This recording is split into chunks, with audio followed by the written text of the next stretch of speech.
Now, Yeah. again on the Sunday the Well, I want to 17th. try and shorten some of this. Right, now, moving on then, you told us about your experiences with the Naga tribes people. Or if I could only tell you, I'm sure you can't, there's just too much to it, but yeah. what happened after then? What was the next major move in your career?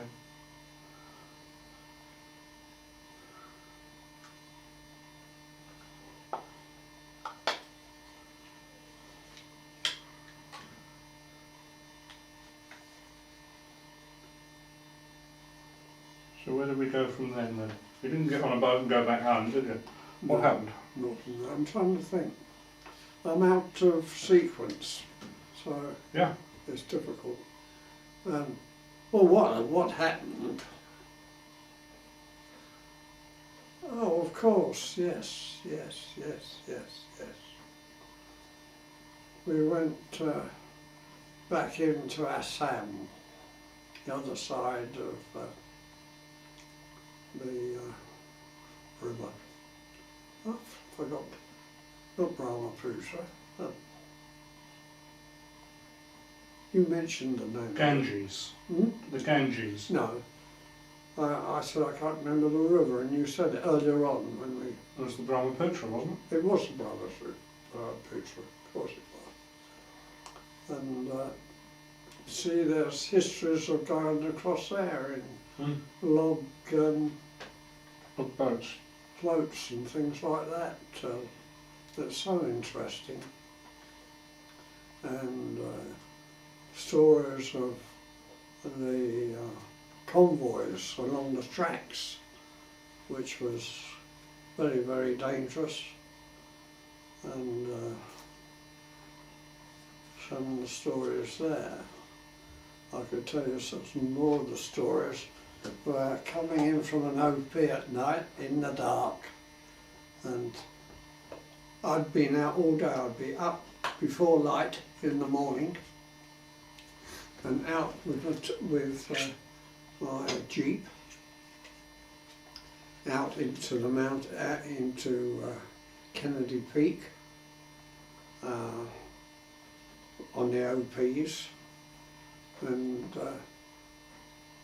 all the other blokes were on duties in HQ. You know, they had a cushy time to a point. And we talk about loyalties and how supportive to each other they were. I came in one night and I had to go and have a wash, a bath, you know, because you get filthy out in the mountains. And I went in this night and pitched out, no lights, weren't allowed them. And I went down past my sergeant's hut, and he was in there with the quartermaster. I may have told you. So the quartermaster called me. He said, "You drink rum, Jeff?" I said, "Yeah." He said, "Oh, I got some rum in today." He said, "Don't let on to anyone, but here's a bottle for you." He said, "It's overproof. It's overproof." And he said, "Give the boys a drink, but don't let them be silly about it." I said, "Oh no, I won't, okay." So I took the bottle. My sergeant was there, sitting on the battery with his mug and his rum. So I went into our sleeping quarters, and the boys were getting to bed. So I said, "Now look, there's a bottle of rum here." He said, I said, "It's overproof, so you've got to water it down a bit, and remember, I'm to come." I think I was a corporal at the time. Yeah. Yes, Corporal. I said, right, don't be silly about it. So I went off and in the open at night, in the dark, having a wash down in the nude, and bloody mosquitoes about, and they'll play you up. Anyway,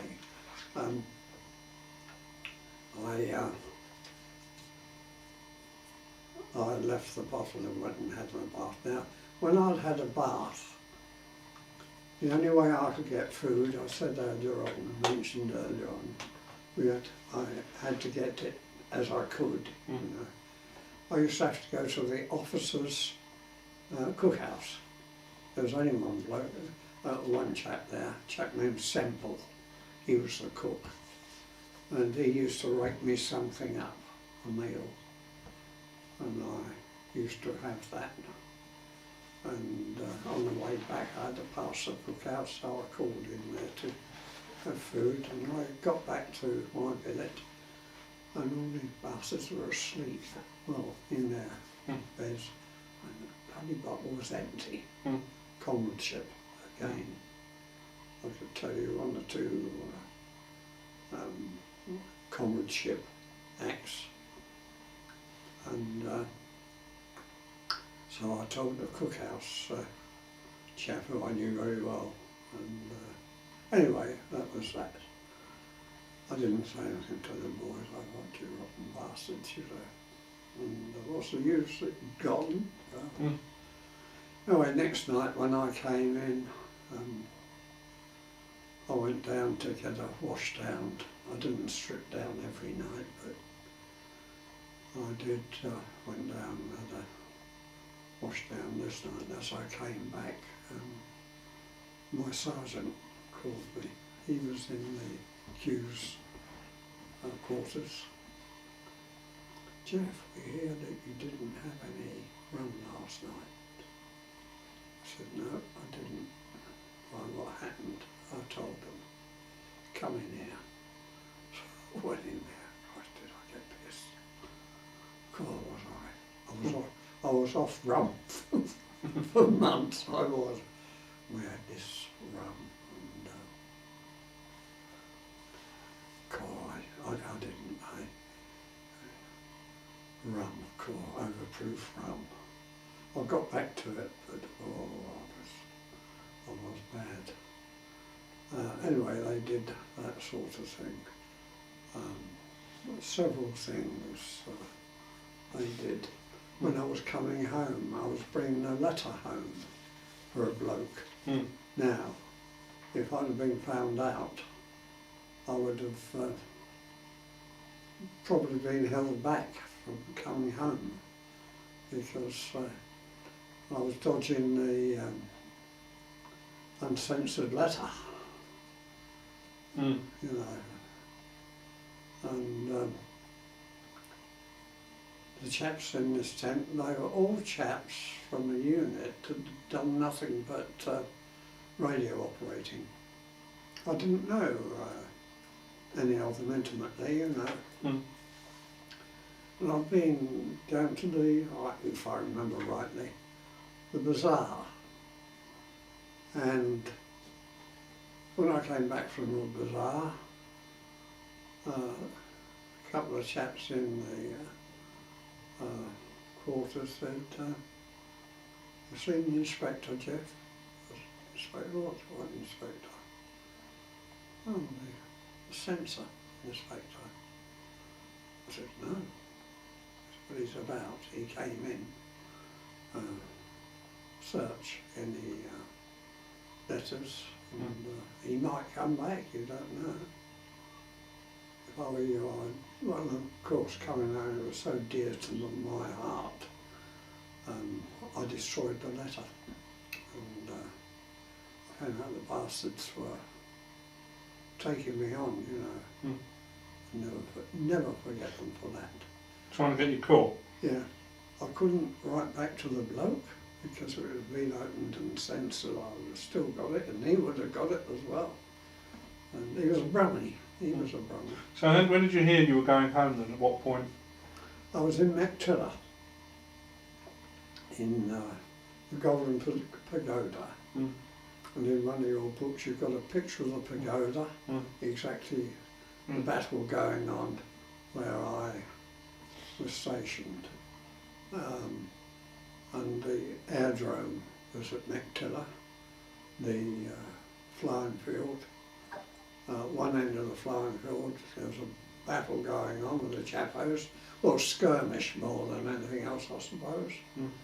And we were told we could run it if we wanted, and we did. We ran the loading Strip.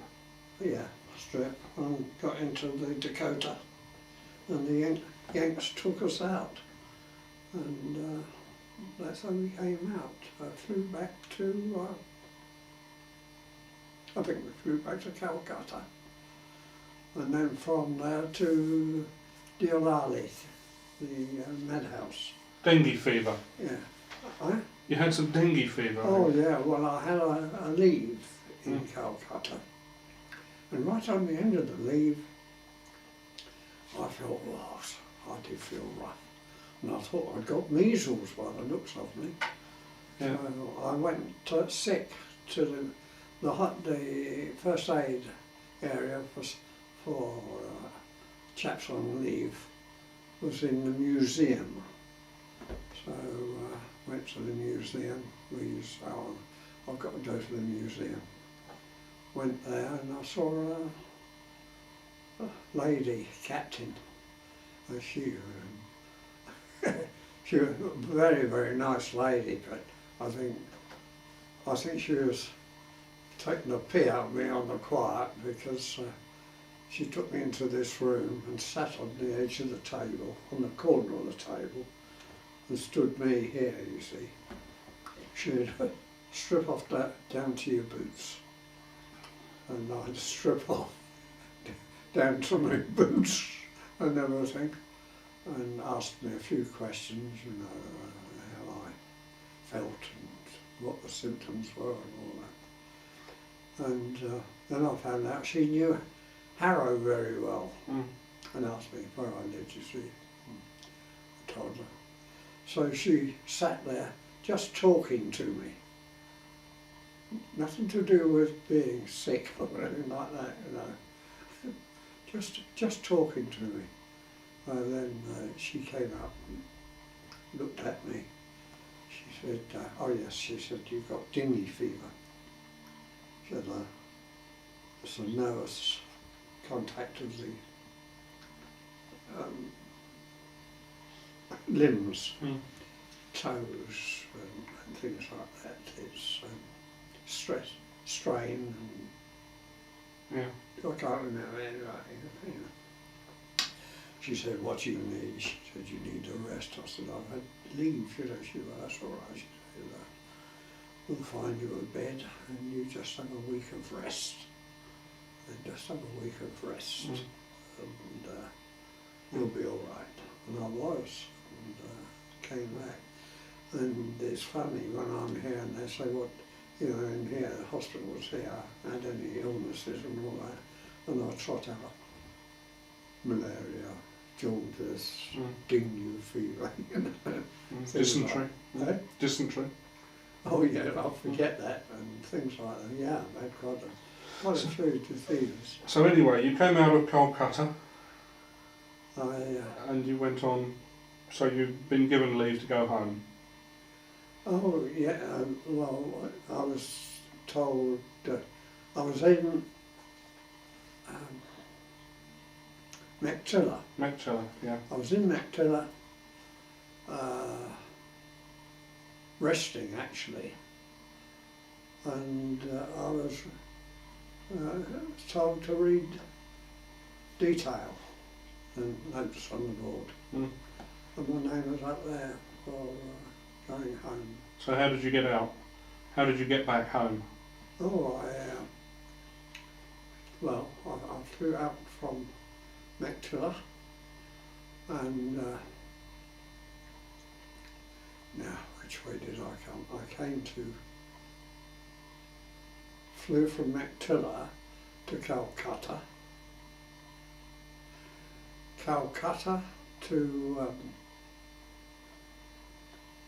Diolali. Now, phrase out there, he's got Doolally Tap. Mm. And that was taken from the madhouse, the army madhouse Mm. at Diolali.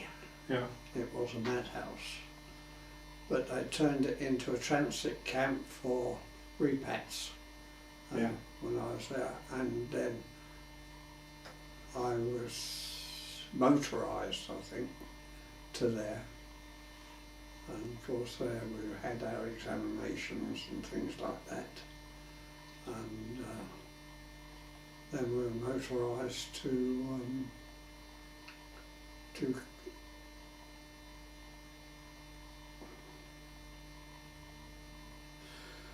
what's it?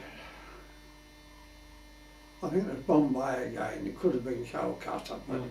I think it was Bombay we were shipped out from. And So you were put on board a ship? yeah. Do you remember the ship's name? Yes. I'll think of it in time. So by this time, had you heard of victory in Europe? Yes. No.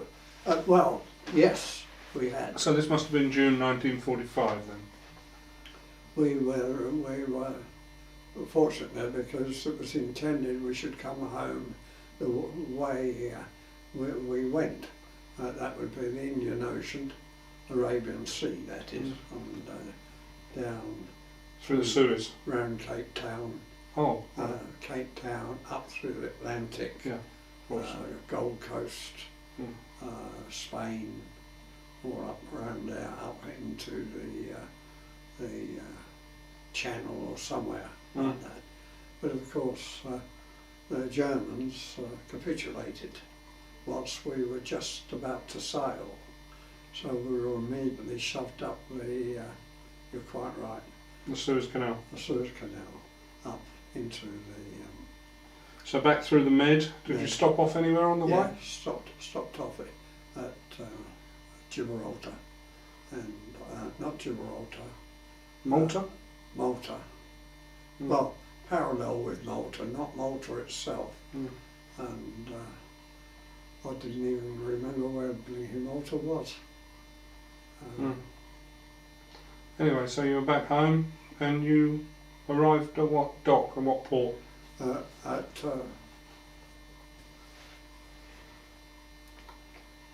oh dear. On the south? Hmm? Portsmouth? Or? No, I arrived back up in Scotland, and Hell of a place to arrive. the Tyne, came up the Tyne, Mm. and Glasgow. Mm. Glasgow. I had 3 hours, had a night out in Glasgow. And we were more frightened of Glasgow than we were of bloody Burma. Mm. Of course, we came back, I didn't like Glasgow at all. And went off next day. There's a woman singing on the quayside, and given an exhibition, I was using a peapot. Uncouth they were. And anyway, we were then taken to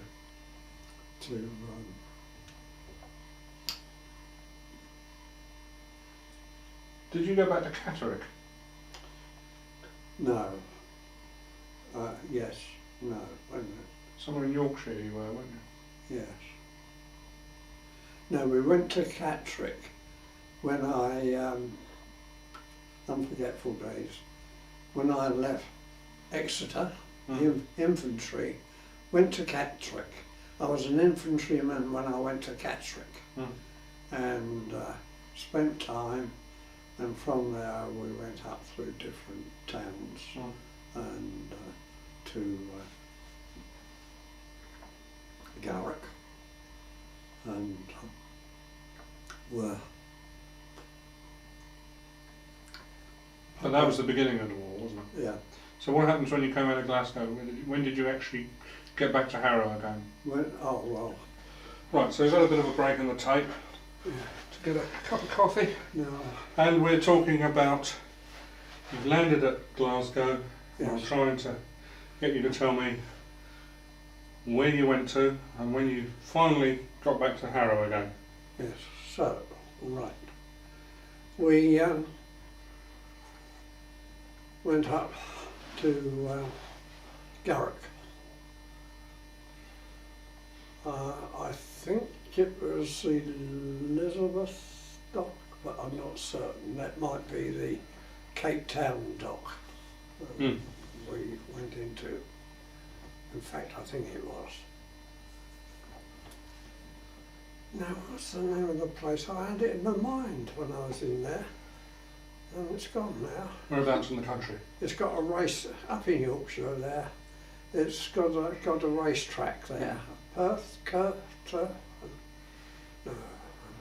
Thirsk? Hmm? Thirsk? Thirsk. It was Thirsk we were going to, so we were put on a train. What was the attitude in the country? How were people feeling generally the war was over? Well, they didn't speak to us. You had no contact with anybody? No, this is something I'm surprised about again. Yes, so we went to Thirsk, and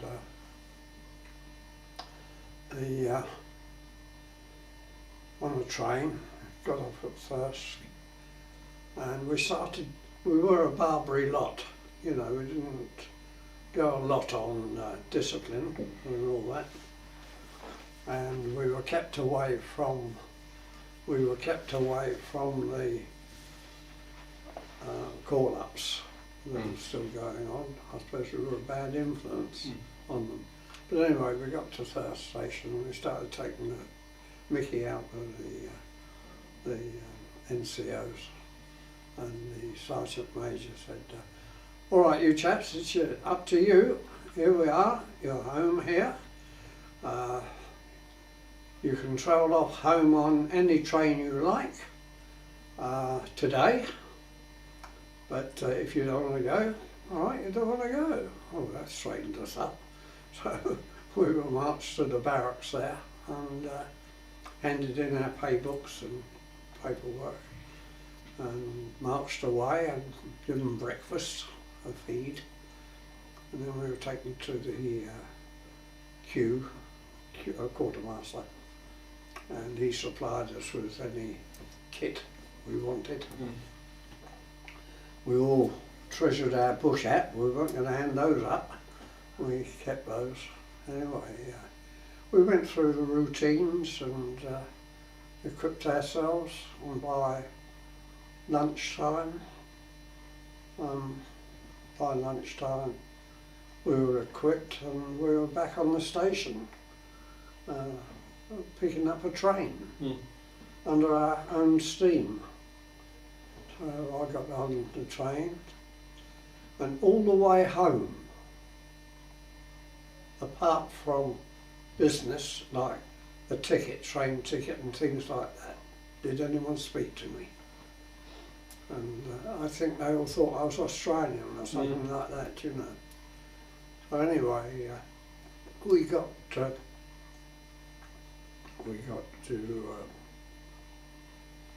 London, and we were taken to a couple of barracks. I can't remember what they were. Who were the guys you were with then? When you said we, who were the others? Well, people like you, another soldier living up in Scotland or something like that. Well, they took him down to London? No, I didn't say that. You said we. You were on the train and we were taken. Who's the we? You mean you?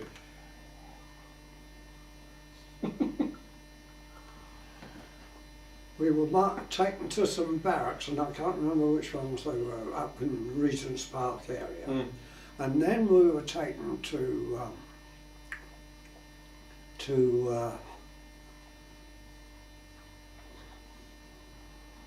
Olympia, marched in, allowed to select a suit, boot, shoes, hat, coat. Underpants? No, you weren't given any underclothes. You'd got those already because you kept the ones you had been issued in your unit. Anyway, you were equipped in that respect. And then the area in which you lived,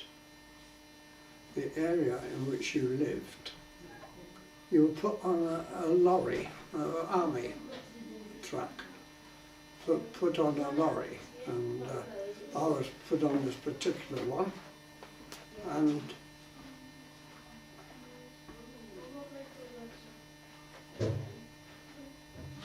Go away.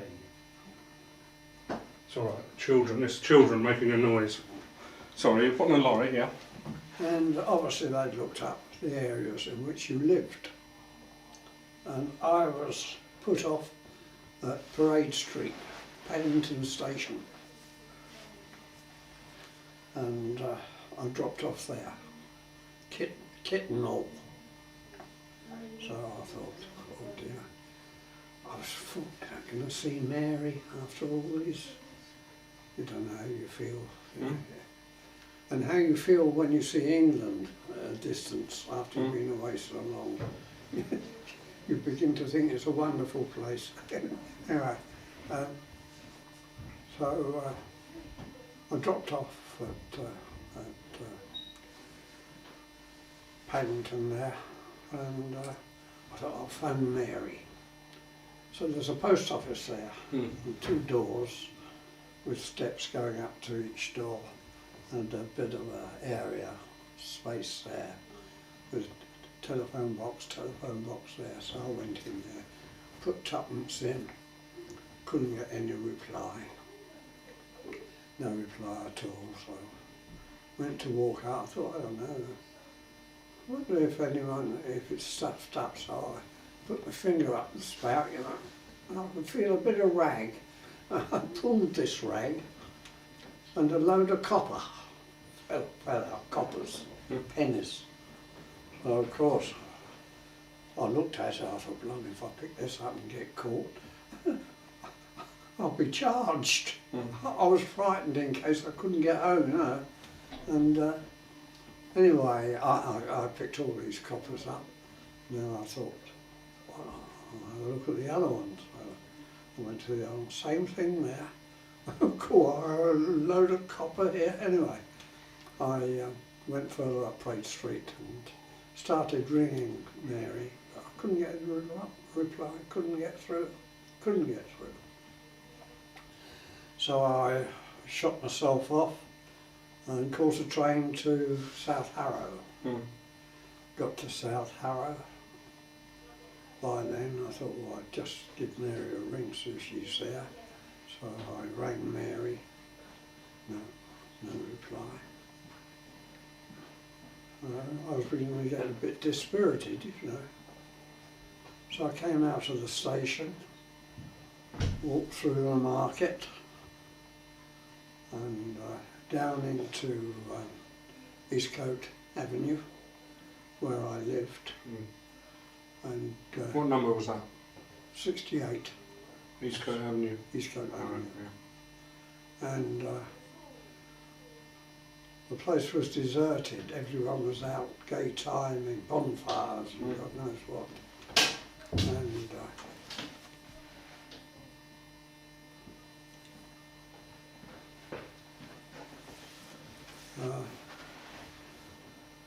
bonfires and all that. But the avenue was empty except for 2 people and some kiddies. Like him.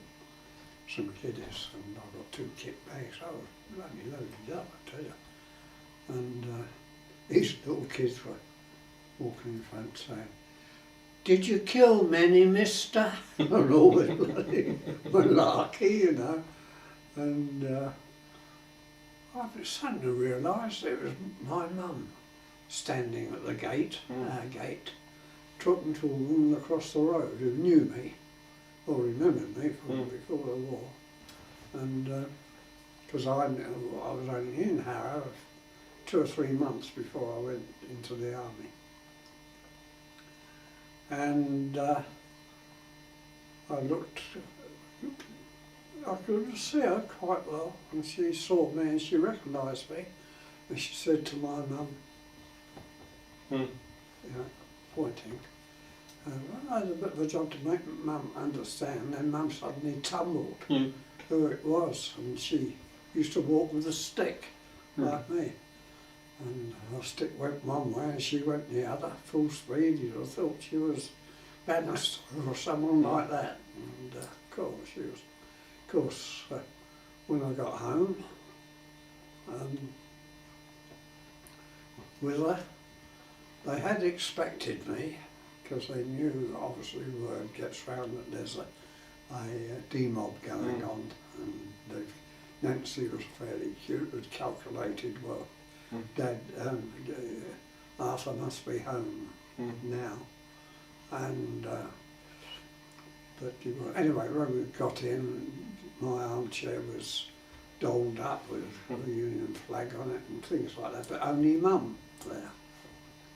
So Mum composed herself because she was quite upset. And Nancy apparently was round, there were some railway arches just round the corner from us, and derelict some of these plots. And they'd got a bonfire there, and Nancy was there with some of the locals. And I stood there just watching them, and someone recognised me and told Nancy and Harry, because they were married then, and looked round. It was the only time I knew my sister cry, you know, because her brother was home. So we went home together, had a tea and do things like that. And next morning I smartened myself up. I thought, I'm going to see Mary. And I got a couple of things out that I brought home with me. Nancy had a little argument with me about what she was going to have and what she wasn't. And I said Mary was going to have the material for her dress, and she could have the table covers and that, but no, that wasn't a happy, you know, our first day back. And that upset me a bit. So what I did, I was a determined sort of bloke then. I got hold of the bloody stuff and cut it in half, and they both had a hut. Of course I sport it for both of them. So anyway, I phoned Mary and got through to Mary. But Dad answered me, and he was delighted, of course, to hear me. I said, well, I'm coming round now, you know. And I got dressed up in uniform. So where were they living then? Grove Park, Edgware. Do you remember the address? Yeah, 21 Grove Park. So I got there, knocked at the door. Dad came and answered the door and looked me up and down and said, well, they made a man of you, Geoffrey. And he said, there she is. And he stepped back and disappeared. Oh, as he went by, he opened the drawing room door for us, you know, for us to go in. And they left us alone for a little while. And so anyway, I'm sorry to say, and I don't mean this maliciously, but the home wasn't for me. I had the feeling that Harry was the boss of the home, because, you know, he was living there. And understandably, he got his feet under the table, didn't he? Exactly. And inevitable. but I never knew. That's the point. I Mm. wasn't told. Mm. And I wouldn't mind so much if someone said, "Do you mind if?" Mm. So Mm. Mary's father, "Don't you worry, Geoffrey." He said, "There's a home here for you." Mm. But again, I think he was, and I'm not being mean, I think he was looking after his own interest because he and Mother used to go out to business. Mm. And I found out later on that Bob and Hilda were getting married and leaving home. Well, no, they were married. Were going to a new home at Plumstead, Mm. and that would mean that there was no one to look after the house and Mm. look after Mother. She couldn't keep her job, you see, so they thought Mary and I would step in. And because he had a talk with me in the car one day, he told me I could do that. He said, "You're quite welcome to have a family and you can live as you are with us." And I think I upset them really by not falling in with that. Well, you wanted to be independent, I suppose. I did. So, what happened? Did you get married then, or did that follow a No. while later? No, that followed a little later. And Mary met her. We tried hard to get accommodation, even offering key money, Mm. you know, if you know what I mean. Mm. You paid someone for a key and Mm. we really tried hard, and poor old Mary, not quite as well. I suppose she's more really resilient than me. I like to say she wasn't, Mm. but she could, you know, she was suffering far more. She was a lady, and she wanted a home of her own. Mm. That was it. And anyway, she met a friend of hers she worked with some time ago, and started talking to her together. And her friend said to her, "Well, you know, how are you doing? Or what are you doing?" And she said, "Well, my husband's just back from the old Husband? husband." You said you weren't married then? Oh, did I say husband? Mm. Oh, no, well, a husband. We were married then. You were married? Yes. So you missed that bit then? Hmm? You missed that bit out then? Well, you never gave me a chance, did you? No, we were married then, and she said my husband's back from the army and he's working at Duples. And Hold on a minute. You went off to Germany at some point. You've missed all that out. be quiet for a minute. It'll soon be finished. You're still in the army, remember? It will soon be finished. No, by then I'd started work at Duples. Okay, Mm. all right, But you still missed the Germany bit out. but married. Mm. Okay, Mm. and I was still in the army. Okay. No, you're quite right. I'd forgotten that. But anyway, she said we were trying hard to get accommodation, and she said, "But we can't. It's hopeless." She said, "Why? Do you want a place to live?" She said, "Mary, of course, yes, we would. And anything reasonable, you know." Mm. "Would you like a maisonette at Potter's Bar?" Mm. Mary, because my husband, as you know, his name was Mobley, was a builder in his own right, and he's got 4 maisonettes he's doing at the moment. You shall have one. And we got a maisonette, and that's how we got accommodated. And when was that? Hmm? When was that? 46 was that? 40s, no, 47, I think. Right, now I'm going to take you back to when you got home to Harrow. Now, you were told you weren't going to go overseas anymore, weren't you? Remember, you're still in the army. Yeah. Are you carrying your rifle with you at that stage? No, you didn't carry a rifle then. Mm. But What leave did you have to go back to? hmm? What leave did you have? Oh, when I came back, do you know what? I can't remember. You could have only had a week or something, surely. Oh no, I had more than a week. Mm. I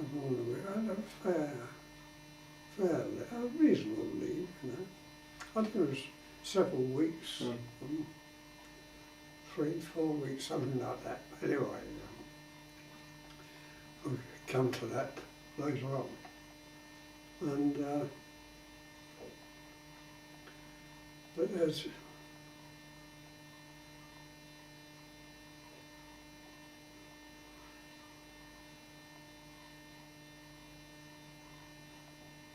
yes, so we got to Potter's Bar, but I don't think Mum and Dad liked it very much because they had to sell their place. It was too big for them and move out to They went to Ickenham.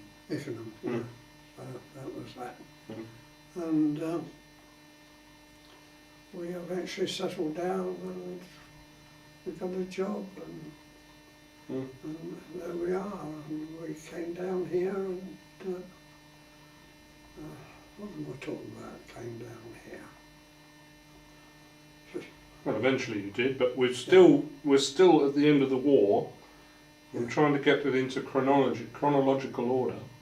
Yeah. So, at the end of the war, take yourself back. What happened there? Right. Yes, the end of the war, we were told we were being posted to Germany. Mm. So I didn't know anything at all about that. We were taken unawares. Anyway, we heard we were going to be posted to Germany. And I was paddling with a chap named Bird, Dickie Bird, and he was in the same plight. And he was a cheeky glider, he really was. So we married up and we went in and demanded to see the Major.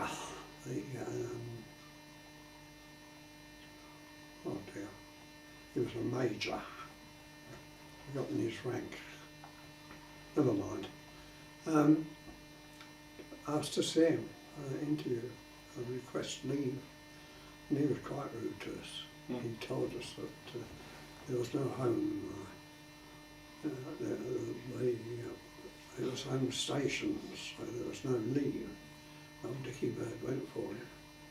That's what he said. We've been out all these years. He says there's no home leave. You married, sir? He said, yes. Why? He said, you got a house here? I said, yes. Yeah, it's all right for you. You've got a... I thought, shut up. I'll put us both on the charge. Mm. And the old RSM was standing there as well. He's a bloke to be feared. And, but he didn't interfere.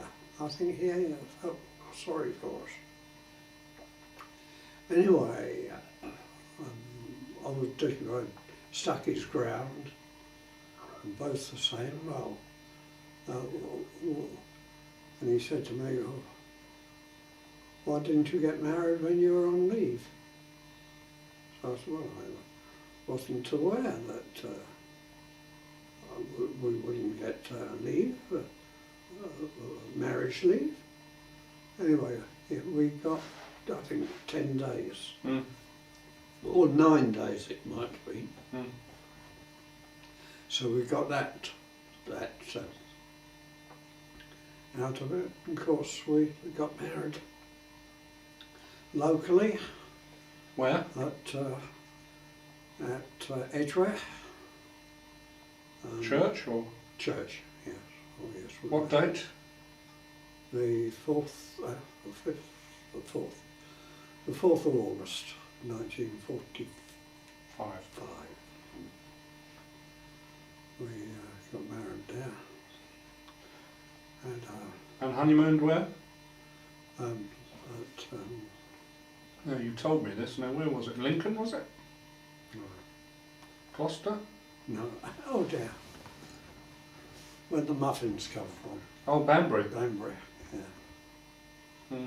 And all the old fogies, they didn't want to look at me for some reason, and there were all people there, older people, not ancient, but some one or two women were,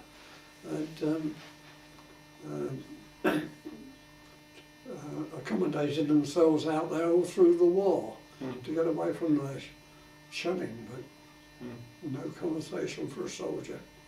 And I was surprised, you know. But I nearly got the white feather there. I told you about that, didn't I? The white? The white feather. Oh, yes. What was that about? Well, Mary and I, in Banbury, and went out for the day, went to Oxford. Yes, went to Oxford. And we were up by the King's College, I think, or something like that. It was across the road, there was a little tea shop. And we went in, and I'd put civvies on. I was fed up with uniform, so on this day I'd put my double-breasted waistcoat on, snogged up, went into the shop. There was a young girl behind the counter, so we sat down. And it was an army town as well, partly, and a soldier came in. So I got up to go to the counter and stood at the counter, and this soldier came in, and she started to serve him.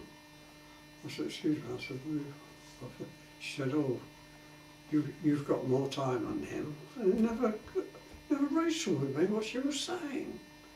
I thought, well, she was out of the shop when I came in, perhaps she, missed it. Of course I realised, I clicked this soldier, you see. Oh, well, he's in the army, you're not, and I never thought, I wish I'd have someone I'd have given her hell. I really would. And so I make a joke of it now that I nearly got the white feather.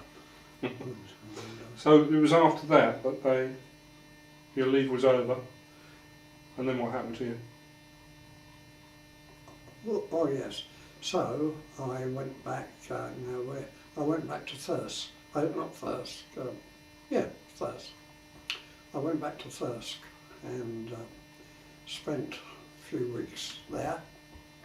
And I think the election was on at the time when Labour got in for the first time. When Churchill was rejected? Yeah. And anyway, that was that. And then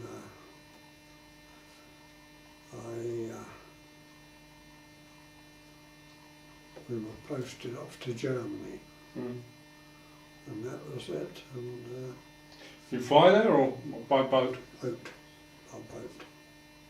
You know, all through all the miles I went by boat. In the main scene, in the some of the seas I've been in, which were rough, never affected me at all. Never. Not one iota. But were some poor fellows sick? Oh, they were. And terrible to see them. I was stood by the wash basin at the bow of the boat, not the bow, the stern of the boat, and he came rushing in. He looked green. He got a little porthole. He put one foot up on the wash basin, pulled himself up and got his arms through the porthole and hung there. and sick. The poor chap. And now that ship that I came home on was the Arundel Castle, Arundel Castle, yeah. Came home from where? Bombay. Oh, Bombay, right, okay. Okay, so you're in Germany, and what were your duties there? What did you do? Radio. What was the state of the place? Where were you? Hamburg? No, I was in Westphalia. That's down south. But I got to, well, we knocked, I saw what the Germans had done to us, and I was really bitter, you know, the way they knocked us about. But when I got to Germany, and I was driving vehicles over houses which was just rumble and things. We murdered Germany. We really did. Cologne, Wuppertal, all those places. So the bloody Germans, right, what they got. And you see, there's a lot of things, Jess, I could tell you that how lucky I was managing to fall on my feet. In the right place at the right time. That's right, yes. See, there was one chappie I was in Germany with, and we did a bit of black, and I shouldn't admit this, we did a bit of black market at the time, and Tom Leaks. Anyway, we came home together and we got some electrical fittings. And anyway, we separated, and I went to Duples to get a job, and managed to get a job, and I thought, oh, I'm miserable old bugger this chap is, you know, he looks a vicious chap. Anyway, he told me that army chaps, I'm afraid, in this walk of life without any experience weren't any good to industry, which annoyed me, you know.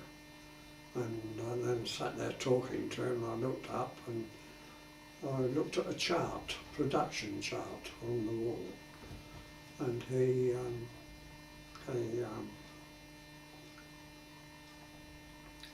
looked at me and said, do you understand what you're looking at? And I said, yes, I do.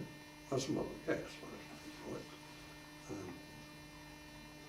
He said, do you think you could administer that? I said, well, if I knew what the products were, the names of them and things like that, and I said, name them. Oh, because I want an assistant. I'll give you £4 a week. And he fell through the floor.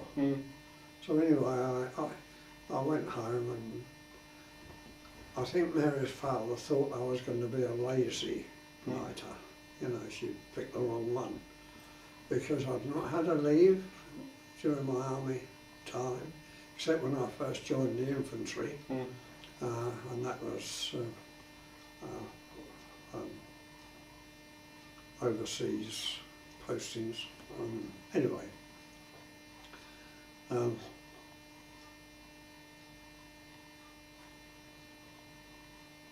oh yes, so I had a long leave when I came out of the army, not 2 or 3 weeks, you know, I think it's something like 13 weeks or something like that. And Dad, I thought, I'm not going to move for a job, and I'm going to have my leave, then I'll get a job. It went on and on and on, and the day my leave was up was a Friday, and the unemployment office used to be open on a Saturday. So I hired myself down to the office and saw this bloke. So he told me about this job, and I said, no, can't. I said, I'm going to pay my way. I thought, I don't know, I'm a married chap. And then he asked me about this business. I told him. When I got home, Dad said, did you get that job, Jeffrey? I said, no, I didn't. He looked at me half a little while and he said, you really wanted that job, didn't you?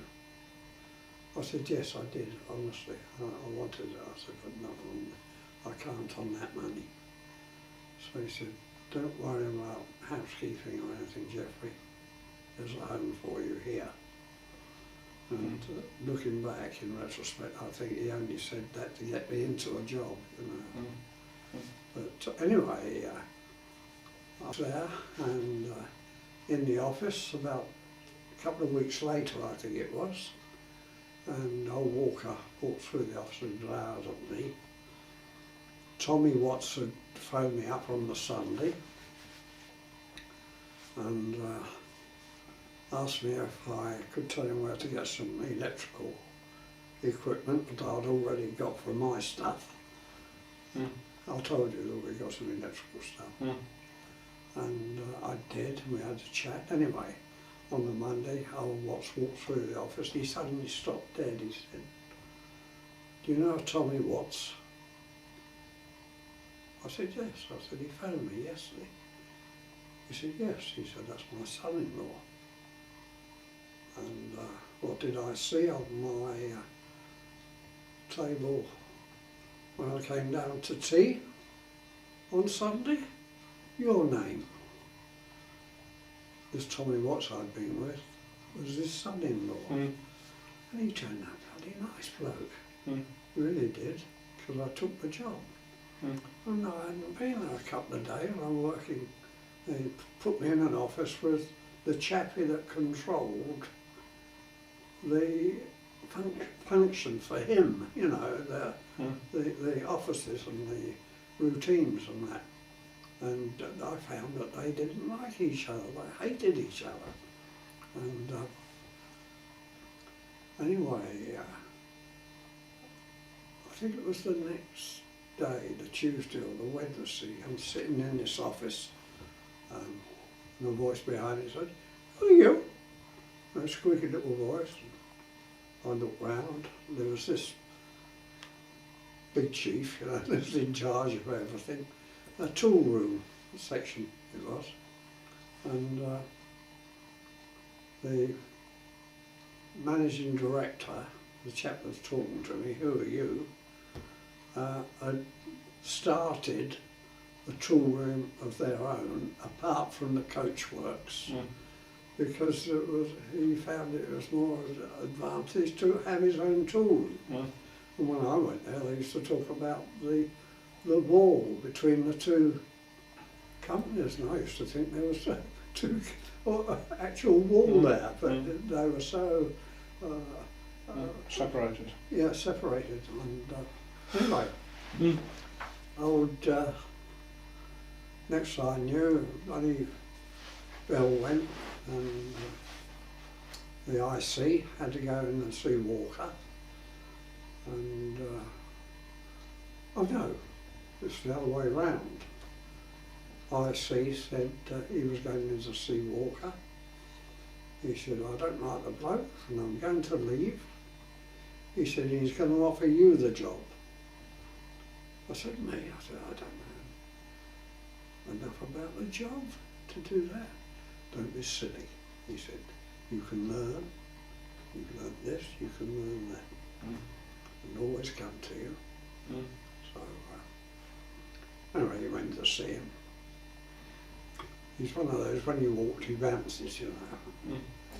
He came back, he said, I've seen him. He said, he'll want to see you shortly. And sure enough, the bell went, and I had to go in and see Walker. He said, Mr. Watts, had a talk about you, and he's left you an increase.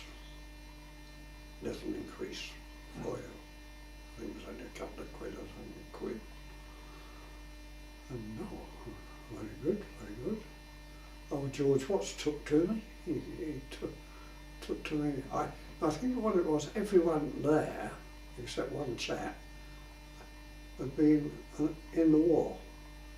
All the others being exempt, you know, the trade.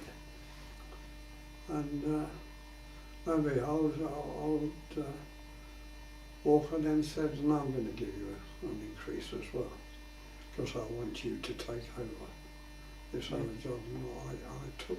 So what was the job title? What was the job title? Oh, blimey. I can't remember.